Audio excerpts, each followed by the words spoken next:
தப்பிக்க முடியாத சீரழிவு மற்றும் மரணம் அவை காலத்தின் நீரோட்டங்களைப் போலவே இடைவிடாமல் உள்ளன. அனைத்து உயிரினங்களையும் அவற்றின் நித்திய ஓட்டத்தில் துடைக்கிறது. நாம் இந்த பரந்த நதியின் மீது தற்காலிக தருணங்கள் மட்டுமே. நமது வாழ்க்கை காலத்தின் பிரமாண்டமான தெச்சிலைகளில் ஒரு சுருக்கமான ஒளிரும்பென்று சீகா பேசுகையில் அவரது வார்த்தைகள் வாழ்க்கையின் நிலையற்ற தன்மையின் தெளிவான உருவத்தை வெளிப்படுத்துகின்றன. காற்றால் இயக்கப்படும் மேகங்களைப் போல உயிரினங்கள் ஒருவருக்கொருவர் எவ்வாறு ஈர்க்கப்படுகின்றன என்பதை அவர் விவரித்தார். அவற்றின் தொடர்புகள் விரைவானவை மற்றும் தற்காலிகமானவை. அழிவும் மரணமும் ஓநாய்களைப் போலவே இரக்கமற்றவை. அவற்றின் பாதையில் உள்ள அனைவரையும் விழுங்குகின்றன. வலிமையானவை மற்றும் பலவீனமானவை, உயரமானவை மற்றும் குறுகியவை. இருப்பினும் இந்த நிலையற்ற தன்மைக்கு மத்தியில் ஒரு நித்திய உண்மை உள்ளது. ஆன்மா வாழ்க்கையின் இயல்பான சுழற்சியில் இருந்து தப்பிக்க விரும்புபவர்களுக்கு பஞ்சசிகாவின் வார்த்தைகள் ஒரு மென்மையான கண்டனத்தை கொண்டிருந்தன. நமது சொந்த மரணத்தை நாம் எதிர்கொள்ளும் போது எழும் அடிப்படை கேள்விகளை சிந்திக்குமாறு அவர் ஜனங்களை கேட்டுக்கொண்டார். நான் இங்கிருந்து வந்தேன். நான் யார்? நான் எங்கே செல்வேன்? நான் யார்? நான் என்ன ஓய்வெடுக்க வேண்டும்?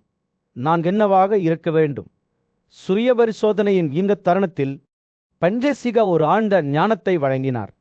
உயிரினங்களின் பிறப்பை கண்டு நீங்கள் ஏன் மகிழ்ச்சி அடைய வேண்டும்? அவற்றின் மறைவை கண்டு வருத்தப்பட வேண்டும். இறுதியில் அது வெளி உலகம் அல்ல, ஆனால் நமக்குள் உள்ள நித்திய சாராம்சம். விஸ்வாட் பஞ்சசிகரின் கதையை நினைவு கூர்ந்து முடித்தபோது யுதிஷ்டிர சிந்தனையில் அமைதியாக அமர்ந்தார். ராஜாவின் கண்கள் வாழ்க்கையின் நிலையற்ற தன்மை மற்றும் இயற்கையான ஒழுங்கிற்கு இணக்கமாக வாழ்வதன் முக்கியத்துவத்தை பற்றிய ஆழமான புரிதலை பிரதிபலித்தன. அவர் தொடர்ந்து தேட வேண்டும் என்பதை அவர் அறிந்திருந்தார். பாரதர்களின் கூட்டத்தில் பாண்டவர்களில் மூத்தவரான யுதிஷ்டிரர் குரு வம்சத்தின் மதிப்புக்குரிய முழுவரான பீஷ்வரிடம் ஒரு கேள்வியை எழுப்பினார். அவர் கேட்டார், உள்நாட்டு வாழ்க்கை முறையை கைவிடாமல் விடுதலையை அடைவது எப்படி சாத்தியம்? சொல்லுங்கள் பாட்டி. மொத்த மற்றும் நுட்பமான வடிவங்களை ஒருவர் எவ்வாறு கைவிட முடியும்? பீஷ்வர் சிரித்தார். இது பல முனிவர்களை குழப்பத்தில் ஆழ்த்தி கேள்வி என்பதை அறிந்திருந்தார். மிகுந்த ஞானம் மற்றும் ஆன்மீக வளர்ச்சியின் காலமான சர்ச்சையுகத்திலிருந்து ஒரு பண்டைய கதையை அவர் சொல்லத் தொடங்கினார். அந்த நாட்களில் தியான பாதையில் அர்ப்பணிப்புள்ள மிதிலாவின் ஆட்சியாளரான ஜரக என்ற மன்னர் வாழ்ந்தார். அவர் வேதங்கள் மற்றும் விடுதலை குறித்த வேதங்களில் நன்கு தேர்ச்சி பெற்றிருந்தார். மேலும் அவரது நடத்தை தர்மத்தின் கொள்கைகளால் வழிநடத்தப்பட்டது. ஞானம் குறித்த அவரது நற்பெயரால் ஈர்க்கப்பட்ட பல ஞானிகள் அவரது ஆலோசனையை பெற வந்தனர். அத்தகைய ஒரு தேடுபவர் சுலபா என்ற யோகினி பூமியில் அலைந்து திரிந்து யோகா பயிற்சி செய்து வேதங்களை படித்தவர். அவர் ஜனகரின் விடுதலைக்கான பத்தியை பற்றி கேள்விப்பட்டு அவரை சந்திக்க தீர்மானித்தார். தனது யோக சக்திகளால் அவர் தன்னை ஒரு அழகான கன்னியாக மாற்றிக்கொண்டார். குறைபாடற்ற அந்தங்கள் மற்றும் நிகரற்ற அழகால் அலங்கரிக்கப்பட்ட சுலபா ஒரு பிச்சைக்காரன் என்ற போர்வையில் மிதிலாவுக்கு வந்து மன்னர் ஜனகரின் முன் தன்னை முன்வைத்தார். மன்னர் அவரது பிரகாசத்தால் அதிர்ச்சி அடைந்தார். அவரை அன்புடன் வரவேற்றார் மற்றும் அவரது விருந்தோம்பலை வழங்கினார். அவர்கள் உரையாடும் போது சுலபா ஜனகரின் விடுதலை பற்றிய பொய்களை சோதிக்கத் தொடங்கினார். சொல்லுங்கள் மன்னையே, துறவரம் மூலம் நீங்கள் உண்மையில் விடுதலையை அடைந்து விட்டீர்களா என்று புன்னகைத்த ஜனகன் தன்னிடம் இருக்கும் அறிவை நம்பி புன்னகைத்தார். ஞானம், யோகா, தியாகம், சடங்கு ஆகிய 3 பழிகளை பற்றி தனக்கு கற்றுக் கொடுத்த சங்கியா முனிவரான ஞானியான பஞ்சசிகாலின் கீழ் தான் படித்ததாக அவர் விளக்கினார். தனது மனைவி மீதான அன்பும் எதிரிகள் மீதான வெறுப்பும் உட்பட அனைத்து பிணைப்புகளையும் மீறியதாக ஜனகன் கூறினார். பிணைப்பு மற்றும் கோபத்தின் பலனற்ற தன்மையை கண்ட இருவரையும் சமமாக பார்த்தார். இந்த புரிதலுடன் ஆசைகள் மற்றும் வெறுப்புகளிலிருந்து விடுபட்டு தனது ராஜ்யத்தை ஆட்சி செய்தார். இருப்பினும் சுலபாவுக்கு நம்பிக்கை ஏற்படவில்லை. அவர் ஜனகருடன் ஒரு யோக பிணைப்பில் நுழைந்தார். அவரை தனது சொந்த அதிகாரங்களுடன் பிணைத்தார். சுலபாவின் உண்மையான நோக்கங்களை அறியாத மன்னர் அவரது நோக்கத்தை தோற்கடிக்க நினைத்தார். ஆனால் அவ்வாறு செய்யும் போது அவர் தனது சொந்த நுட்பமான வடிவத்தை வெளிப்படுத்தினார். அவரது அரசக்குடியையும் செங்கோலையும் பறித்தார். இருவரும் தங்கள் மொத்த வடிவங்களில் சுதந்திரமாக உரையாடினர். பஞ்சசிகாவின் போதனைகளின் மூலம் தான் இந்த புரிதலை பெற்றதாக ஜனக விளக்கினார். இது விடுதலையின் மிக உயர்ந்த வழிமுறையாக துறவியின் முக்கியத்துவத்தை வலியுறுத்தியது. துறவரத்திலிருந்து அறிவு உருவானது யோகா மற்றும் இறுதியில் சுய அறிவுக்கு வழிவகுத்தது என்று அவர் கூறினார். சுலபா கவனமாக கேட்டாள்.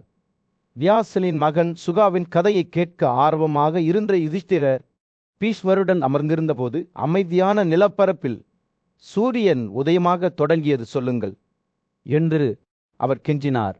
சுக எப்படி துறவரம் பெற்றார்? ஏன் ஆர்வம் அடக்க முடியாதது? பீஷ்மர் புன்னகைத்தார்.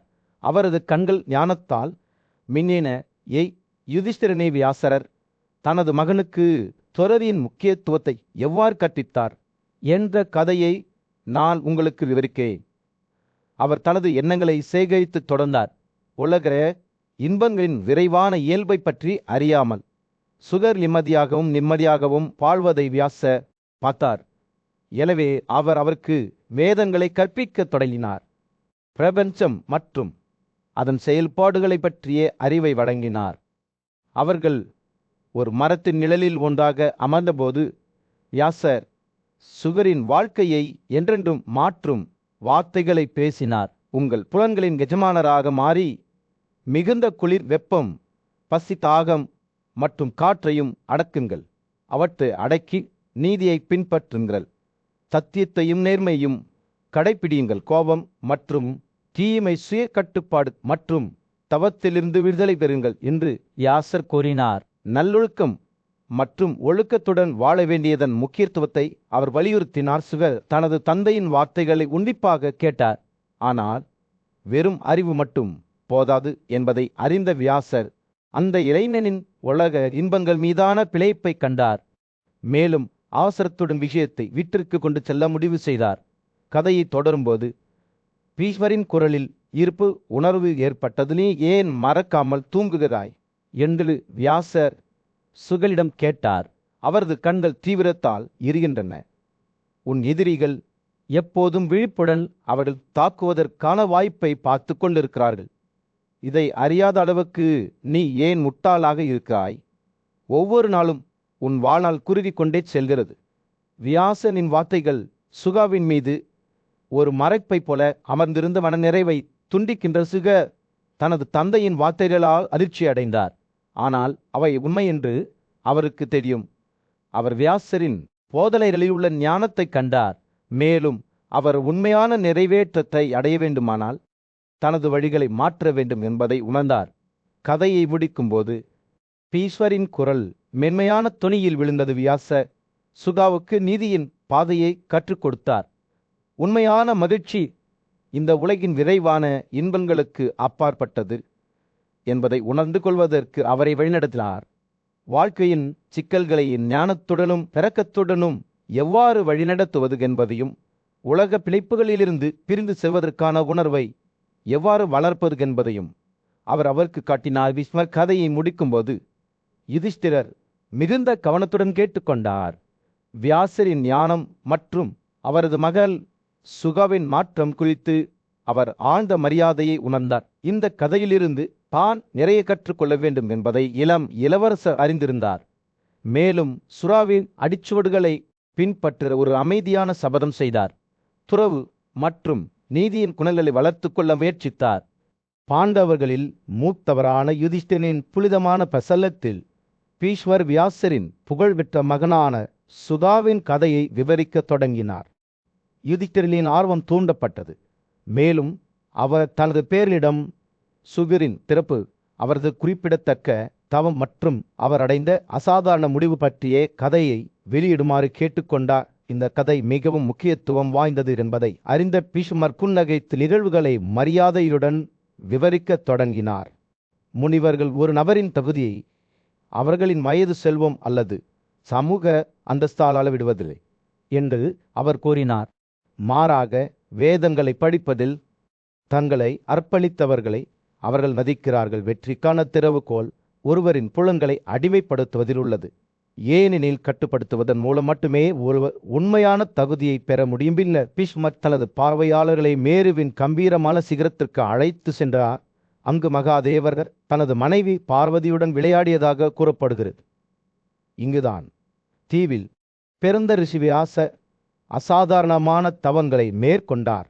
தனது சொந்த ஆமாவில் தன்னை தானே விலக்கிக் கொண்டார். தியான பயிற்சியான தருணாவில் ஈடுபட்டார். 100 ஆண்டுகளாக அவர் வானத்தில் மட்டுமே வாழ்ந்தார். மகாதேவலை அர்ப்பணிப்புடன் வணங்கினார். பீஷ்மர் பேசுகையில் வியாசரின் தவத்தின் கதையை கண்டு கூட்டம் ஆச்சரியத்தில் மூழ்கியது. ரிஷி மகாதேவனிடம் பிரார்த்தனை செய்து நெருப்பு, பூமி, காற்று மற்றும் விண்வெளி ஆகிய குணங்களை கொண்ட ஒரு மகனுக்காக அவரை வேண்டிக் கொண்டார்.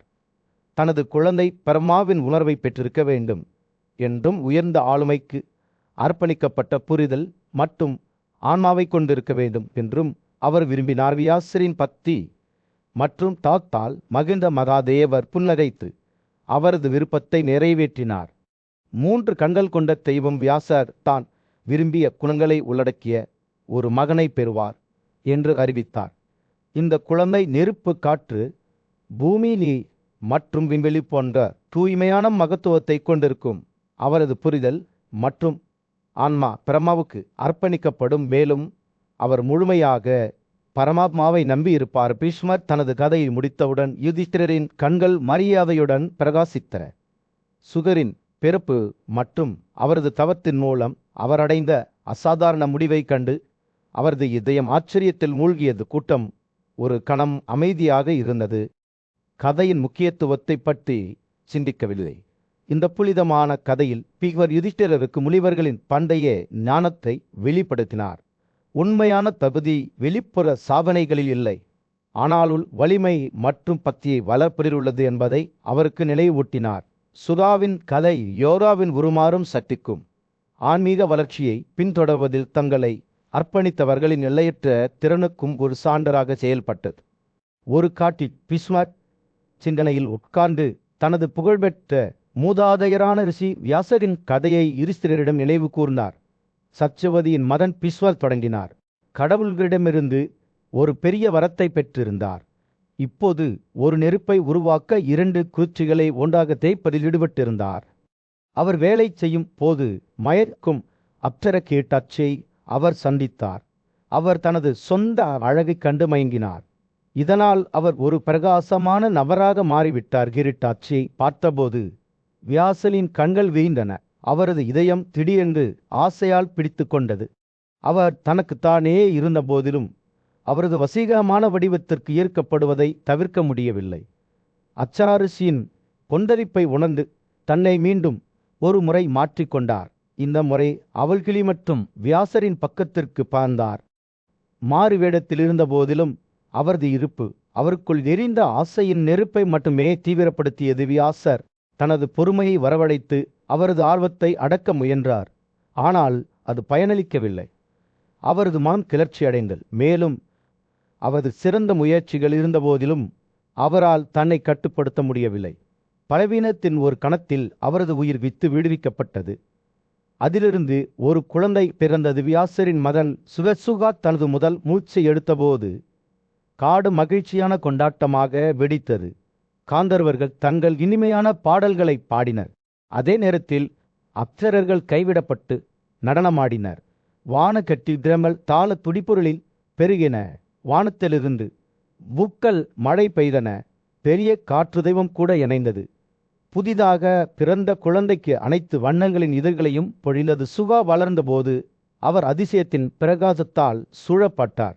அவரது தந்தையின் புனித ஆற்றல் அவரது நரம்புகள் வழியாக பாய்ந்தது. ஒரு அற்புதமான புத்திசாலித்தனத்தையும் அறிவுக்கான தீராத தாகத்தையும் அவருக்கு ஊட்டியது. கடவுள்களே மரியாதை செலுத்த வந்தனர்.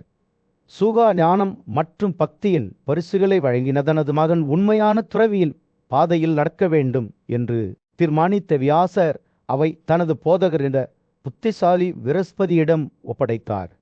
விரஸ்பதியின் வழிகாட்டுதலின் கீழ் சுகர் வேதங்களின் மர்மங்களை ஆழமாக ஆராய்ந்து அவற்றின் இரகசியங்களில் தேர்ச்சி பெற்று அவற்றில் பண்டைய ஞானத்தை ஒரு கடற்பாசி போல உள்வாங்கினார். அவர் அறிவிலும் பக்தியிலும் வளர்ந்தபோது சுகாவின் நற்பெயர் உலகம் முழுவதும் பரவியது. குழந்தை பருவத்திலும் கூட அவரது ஆழ்ந்த புரிதல் மற்றும் தன்னலமற்ற தவம் ஆகியவற்றிற்காக கடவுளாலும் முனிவர்களாலும் ஒரே மாதிரியாக மதிக்கப்பட்டார். எனவே விடுதலையின் பாதையில் அசைக்க முடியாத அர்ப்பணிப்புடன் சுகர் ஆன்மீக கண்டுபிடிப்பின் வாழ்நாள் பயணத்தை தொடங்கினார்.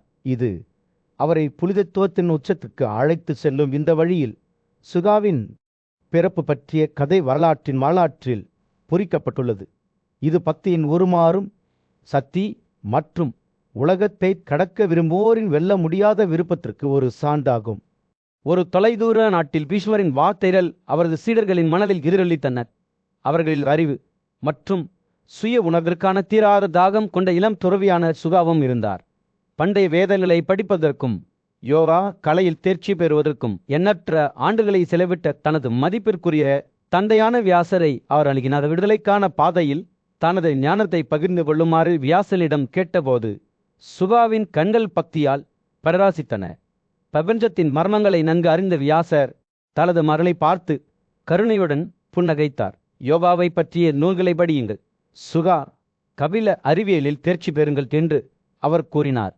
இந்த கொள்கைகளை நீங்கள் புரிந்து கொண்டதும் மீதிலாவின் புத்திசாலித்தனமான மன்னரான ஜெனரலிடம் நான் உங்களை அனுப்புகிறேன்.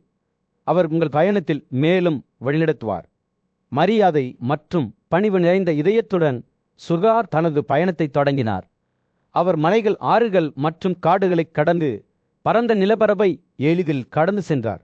இருப்பினும் அவர் தனது யோகா சக்திகளுடன் வானத்தின் வழியாக பறக்க முடியும்.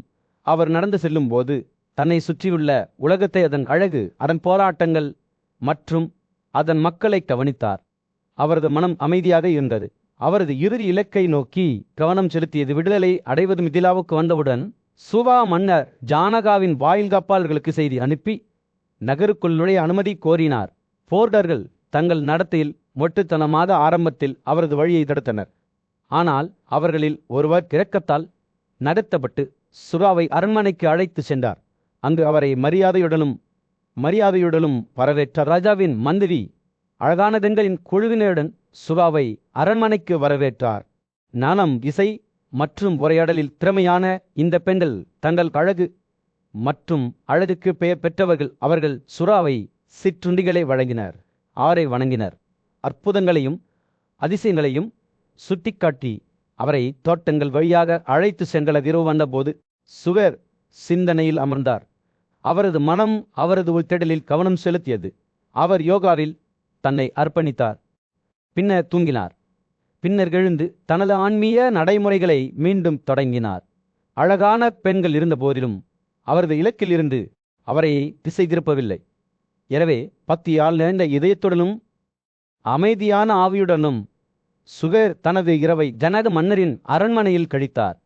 அவரது விடுதலை கனவை நனவாக்க ஒருபடி நெருக்கமாக இருந்த நட்சத்திரங்கள் மேலே மீண்டும் போது சுகாவின் ஆன்மா பிரகாசமாக பிரகாசித்தது. அவர் தனது தந்தையிடமிருந்தும் ஞானமுள்ள ராஜாவிடமிருந்தும் பெற்ற ஞானம் மற்றும் வழிகாட்டுதலால் பிரகாசித்தது. அவரது பயணம் வெறு தொலைவில் இருந்தது. ஆனால் ஒவ்வொரு அடியிலும் அவர் இறுதி உண்மையை நெருங்கினார், அவரை விடுவிக்கும் ஒரு உண்மை. மன்னர் ஜனகன் தனது மந்திரி மற்றும் குடும்பத்தினருடன் சுகாவின் ஆசிரமத்திற்கு வந்தபோது மிதிலா ராஜ்யத்தின் மீது சூரியன் உதயமாகவில்லை. ராஜாவின் பூசாரி விலையேர்ந்த இருக்கைகள், நகைகள், ரத்தினங்கள் மற்றும் புனித அர்ச்சவியாவுக்கான பொருட்களையும் எடுத்து சென்று வழியடத்தினார். அவர்கள் நெருங்கிய போது மன்னர் ஜனகன் தனது பூசாரியிடமிருந்து ஒரு அழகான அலங்கரிக்கப்பட்ட இருக்கையை எடுத்து ஒரு சிறந்த தானால் மூடப்பட்டு அதை மிகுந்த மரியாதையுடன் சுகாவிடம் வழங்கினார். மரியாதைக்குரிய போதகர் வியாசனின் மகனான சுகா பரிசை ஏற்றுக்கொண்டு சிம்மாசனத்தில் அமர்ந்தார். பின்னர் அரசர் அவரை நியமித்த சடங்குகளின்படி வணங்கினார். அவரது கால்களுக்கு தண்ணீர் செலுத்தினார். அவருக்கு கச்சா மற்றும் கைன் ஆகியவற்றை வழங்கினார். வழிபாட்டை ஏற்றுக்கொண்ட பிறகு சுகா மன்னருக்கு வணக்கம் செலுத்தி அவரது நலன் மற்றும் செழிப்பை விசாரித்தார். இளம் துறவியின் மனத்தாழ்மையைக் கண்டு மகிழ்ச்சி அடைந்த மன்னர் ஜனகன் சுகனிடம் அவரது வருகையின் நோக்கத்தை பற்றி கேட்டார். சுகர் பதிலளித்தார். விடுதலைக்கான பாதையை பற்றிய புரிதலுக்காக புகழ்பெற்ற ஞானமுள்ள மன்னர் ஜனகரின் வழிகாட்டுதலை பெற தனது ஆயரால் அனுப்பப்பட்டதாக ஜனகன் அனைத்து சந்தேகங்களையும் அகற்றி ஒரு பிராமணனின் கடமைகள் குறித்து அறிவுறுத்துவார் என்று மன்னர் அவரிடம் கூறியிருந்தார். சுகாவின் கற்றல் ஆர்வத்தால் மகிழ்ச்சி அடைந்த ஜனகன் புன்னகைத்தார். வேதங்களை படிப்பதில் தொடங்கி அதை தொடர்ந்து தவம் மற்றும் ஒருவரின் போதகருக்கு சேவை செய்வதன் மூலம் பிறப்பிலிருந்தே ஒரு பிராமணனின் கடமைகளை விளக்கத் தொடங்கினார். தனது கல்வியை முடித்த பிறகு பிராமணர் வீட்டுக்கு திரும்பி ஒரு வீட்டு நெருப்பை நிறுவி வீட்டு வாழ்க்கையின் கடமைகளை கடைபிடிக்கும் அதே வேளையில் தனது மனைவியுடன் வாழ வேண்டும் என பேசுகையில் சுகன் கவனமாக கேட்டான். கண்கள் ராஜாவின் மீது நிலைத்து நின்றன. தூய்மையான புரிதலை அடைந்த ஒருவர் பரமாச்சாரியா, கர்கஸ்டா மற்றும் வனப்பிரசா ஆகிய 3 வாழ்க்கை முறைகளில் ஒவ்வொன்றையும் தொடர்ச்சியாக ஏற்றுக்கொள்வது அவசியமா என்று கேட்டார். அத்தகைய புரிதல் இல்லாமல் விடுதலை சாத்தியமற்றது என்று ஜனகன் பதிலளித்தார். அறிவு என்பது உலகில் கடலை கடக்க உதவும் படகு என்பதால் ஒரு போதகருடன் தொடர்பு அவசியம் என்று அவர் விளக்கினார். சாபாவின் பாதையை கடைபிடிப்பதன் முக்கியத்துவத்தையும் அனைத்து ஜோடி எதிர்ப்புகளையும் கடந்து செல்வதன் முக்கியத்துவத்தையும் வலியுறுத்திய மன்னர் தொடர்ந்து பேசினார். ராஜாக்கள் மற்றும் தமர்களிடமிருந்து பிறக்கும் தவறுகளை தவிர்ப்பதன் மூலம் இந்த வாழ்க்கையில்தான் ஒருவர் விடுதலையை அடைய முடியும் என்று அவர் கூறினார். ஒவ்வொரு உயிரினத்திலும் ஒளிரும் கதிர்வுயர்ந்த ஆன்மாயிருப்பதை விவரிக்கும் மன்னர் யாதியின் கூற்றையும் தனக பகிர்ந்து கொண்டார். உரையாடல் தொடங்கிய போது சுதர் வளர்ந்து வரும் புரிதலுடன் கேட்டார். அவரது இதயம் யோகா மீதான பக்தியால் நிரம்பியது. மனதையும் ஆன்மாவையும் கட்டுப்படுத்துவதன் மூலமும் தீமை மற்றும் ஆசையை கைவிட்டு அனைத்து பொருள்கள் மற்றும் உயிரினங்களிடமும் சமமான அணுகுமுறையை கொண்டிருப்பதன் மூலமும் பரமாவை அடைய முடியுமா என்று கேட்டார். சுகாவின் கேள்விகளால் மகிழ்ச்சி அடைந்த ஜனரன் புன்னகைத்தார். ஒரு நபர் பயம், ஆசை அல்லது வெறுப்பை போற்றுவதை நிறுத்திய போது என்று அவர் பதிலளித்தார். சூரியன் மிதிலா ராஜ்யத்தின் மீது அஸ்தமித்துக் கொண்டிருந்த போது பிஸ்வர் சிங்கலையில் அமர்ந்திருந்த போது நிலப்பரப்பின் மீது ஒரு சூடான ஆரஞ்சு நிற பிரகாசத்தை வீசியது. அவர் மன்னர் ஜனகையின் வார்த்தைகளை கேட்டபோது அவரது மனம் ஆச்சரியத்துடனும் பிரமிப்புடனும் இருந்தது. தூய்மையான ஆன்மாவும் நிலையான முடிவுகளும் கொண்ட முனிவரான சுகர் ராஜாவின் வார்த்தைகளில் தங்கியிருந்தார். அவற்றுக்குள் தன்னை கண்டார். அவர் சிந்தித்துக் கொண்டிருந்த போது சுகாவில் குறிக்கோள் நிறைவேறியது. மேலும் அவர் மீது ஆழ்ந்த மகிழ்ச்சியும் அமைதியும் கழுவப்பட்டதை உணர்ந்தார். அவர் முன்னேற வேண்டிய நேரம் இது என்பதை அவர் அறிந்திருந்தார். எனவே காற்றைப் போலவே அவர் வடக்கே திமாவ மலைகளை நோக்கி முன்னேறினார். அவர் பயணித்த வேகம் மூச்சடைக்க கூடியதாக இருந்தது. அவரை பார்த்த அனைவரும் வமித்தனர். சூகா இமயமலையில் ஏறிய போது அவரை சுற்றியுள்ள நிலப்பரப்பு மூச்சடைக்கக்கூடிய அழகில் சாம்ராஜ்யமாக மாறியது. அப்சரக்கள் காற்றில் நடனமாடினர். அவர்களின் இயற்கையான வடிவங்கள் வேறொரு உலக ஒளியுடன் மின்னின. கிண்ணறக்களும் பிரிங்கராதர்களும் இனிப்பு மெல்லிசைகளை பாடினர். அதே நேரத்தில் மட்குசும் காஞ்சரிதாசும் சிம்பொனியில் தங்கள் சொந்த வேட்டையாடும் இணக்கத்தை சேர்த்தனர். ஜீவகர்கள் சுற்றி திரிந்தனர். அவர்களின் மாறுபட்ட வண்ணங்கள் படைப்பின் பன்முகத்தமைக்கு ஒரு சான்றாகும். மயில்கள் தங்கள் துடிப்பான இறகுகளை விரித்தன. அவற்றின் சுருண்ட ஆனால் மெல்லிசை கூக்குரல்கள் ஸ்வான்கள் மற்றும் மகிழ்ச்சி அடைந்த கோகில்களுக்கு இடையில் நடனமாடும் போது காற்றை நிரப்புகின்றன. பறவைகளில் இலவகசரான கருடா உச்சியில் வதித்து வந்தார். அவரது துளையிடும் பார்வை கீழே உள்ள அனைத்தையும் ஆய்வு செய்தது. உலகில் 4 ஆட்சியாளர்கள், தெய்வங்கள் மற்றும் பல்வேறு வரியான முனிவர்கள் பெரும்பாலும் இந்த புனித இடத்திற்கு வந்தனர். பிரபஞ்சத்திற்கு நல்லது செய்ய முயன்றனர். இங்குதான் விஷ்ணு ஒரு மகனை பெற வேண்டும் என்ற தீவிரமான தவத்தை மேற்கொண்டார். இங்குதான் குமார வான தளபதி பூமியை அதன் வலிமையால் துளைத்து தனது தாட்டை கீழே எறிந்தார். ஸ்கந்தரின் சவால் இன்னும் காலங்காலமாக எதிரொலித்தது. சக்தியில் என்னை விட உயர்ந்தவர் யாராவது இருந்தால் அல்லது பிராமணர்களை மிகவும் பிரியமாக வைத்திருப்பவர் அல்லது பிராமணர்கள் மற்றும் வேதங்களை பக்தியுடன் என்னுடன் ஒப்பிடக்கூடியவர் அவர் இந்த டாட்டை வரையட்டும் அல்லது குறைந்தபட்சம் அதை அசைக்கட்டும். 3 உலகங்களும் தாங்களே திகைக்க வைத்துக் கொண்டன. யார் இந்த தடியை எழுப்புவார்? விஷ்ணு ஸ்கந்தனின் சவாலால் தொந்தரவு செய்யப்பட்ட அசுரர்கள் மற்றும் ராட்சசர்கள் ஆகிய அனைத்து தெய்வங்களையும் பார்த்தார். இந்த சூழ்நிலைகளில் என்ன செய்ய வேண்டும் என்று அவர் சிந்தித்தார். சவாலை தாங்க முடியாமல் நெருப்பு கடவுளின் மகனான ஸ்கந்தனை நோக்கி கண்களை வீசினார். விஷ்ணு தனது இடது கையால் எரியும் தீக்கோழியை பிடித்து கொண்டு அதை அசைக்கத் தொடங்கினார். விஷ்ணுவுக்கு மிகுந்த வலிமை இருந்ததால் முழு பூமியும் அதிர்ந்தது. தீக்கோழியை உயர்த்தும் திறன் இருந்த போதிலும் அவர் அதை அசைப்பதில் மட்டுமே திருப்தி அடைந்தார். ஸ்கந்தரின் மரியாதையை அப்படியே பாதுகாத்தார். அதை தானே அசைத்த பிறகு விஷ்ணு பிரகலாதரிடம் கூறினார், குமாரனின் வலிமையை பாருங்கள், வேறு யாரும் உள்ளே இல்லை.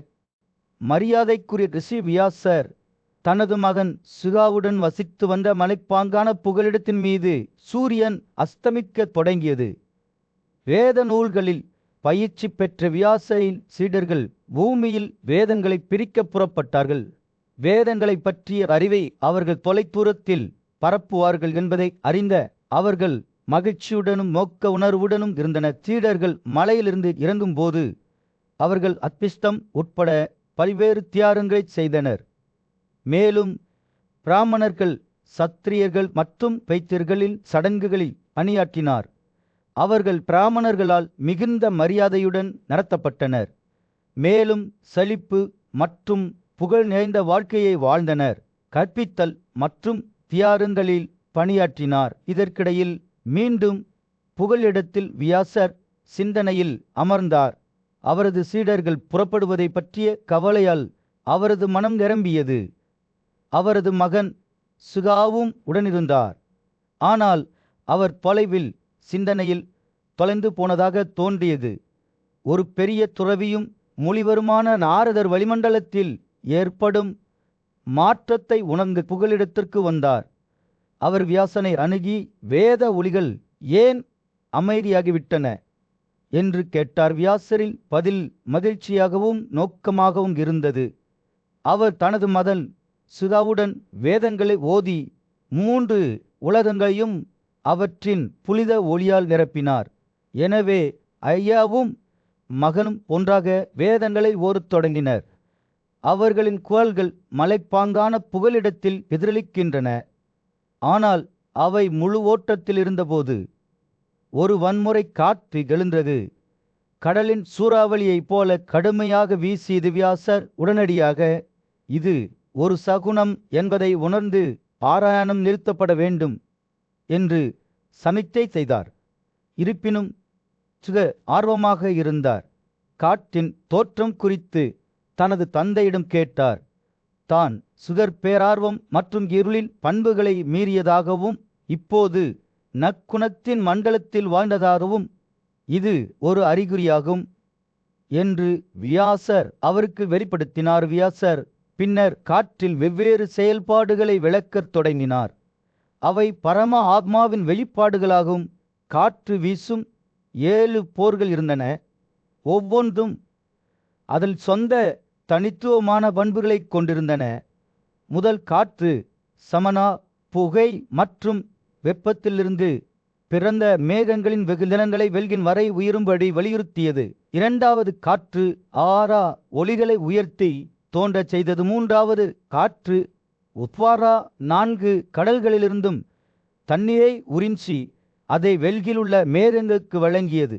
4வது காற்று சமார மேகங்களை ஆதரித்து அவற்றை பல்வேறு பகுதிகளாக பிரித்தது. 5வது காற்று வளராக உலர்ந்த மற்றும் வேரோடு பிடுங்கிய மரங்கள் பல வகையான பேரழிவு நிகழ்வுகளை ஏற்படுத்தியது. வியாசர் ஒவ்வொரு காற்றின் செயல்பாடுகளையும் விளக்கிய போது சுகர் கவனமாக கேட்டார். அறிவு மற்றும் புரிதலுடன் அவரது மனம் விரிவடைந்தது. வேதங்களை ஓதுவது ஒரு புனிதமான சடங்காக மாறியது. அறிவை பரப்புவதற்கு மட்டுமல்லாமல் உலகத்தை பாதுகாப்பதற்கும் ஒரு புனிதமான ஓய்வு விடுதியில் அமைதியான சூழலில் இளம் முனிவரான சுகர் பண்டைய வேதங்களை படிப்பதில் ஆழ்ந்த ஈடுபாடு கொண்டிருந்தார். அவரது தீவிரமான கவனமும் பக்தியும் அவரது காலத்தின் மிக நீதிமான்களில் ஒருவராக அவருக்கு நற்பெயரை பெற்று தந்தது. திடீரென்று சந்தனத்தின் இனிப்பு நறுமணத்தால் காற்று நிரம்பியது. இது வானத்தில் எளிதாக பயணித்த ஒரு வான ரிஷி